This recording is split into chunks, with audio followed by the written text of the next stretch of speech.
Australian batsman Usman খাজা, যিনি ক্রিকেটারের পাশাপাশি পাইলট নামেও পরিচিত। অস্ট্রেলিয়ান খেলোয়াড়দের সঙ্গে বোর্ডের দ্বন্দ্বের জের ধরে বেকারত্বের ঝুঁকির মধ্যে রয়েছে স্টিভেন স্মিথ ও উসমান খাজারা। তবে খাজাকে হয়তো বেকারত্ব নিয়ে তেমন একটা চিন্তা করতে হবে না।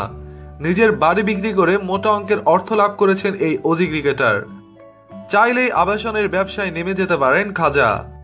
2014 সালে ব্রিসবেনে 8,80,000 মার্কিন ডলার ব্যয়ে একটি বাড়ি কেনেন খাজা। তখন থেকেই জাতীয় দলের সতীর্থ বেন কাটিং এর সঙ্গে বাড়িটিতে বসবাস করে আসছেন অস্ট্রেলিয়ার এই ব্যাটসম্যান। অবশ্য ভাড়া হিসেবে খাজাকে প্রতি সপ্তাহে 900 মার্কিন ডলার দিতে হতো। বিলাসবহুল বাড়িটিতে 4টি বেডরুম, একটি বারান্দা ও একটি লম্বা উঠান আছে। সম্প্রতি সেটি 9,60,000 মার্কিন ডলারে বিক্রি করে দেন উসমান খাজা। অর্থাৎ বাড়িটি বিক্রি করে 80,000 মার্কিন ডলার লাভ করেন এই স্টাইলিশ ব্যাটসম্যান। বেকারত্বের ঝুঁকির মধ্যে বাড়ি বিক্রি হয় উসমান খাজার। অবশ্য এই বাড়িটি বিক্রি করার আগেই আরেকটি বিলাসবহুল অ্যাপার্টমেন্ট কিনেন খাজা।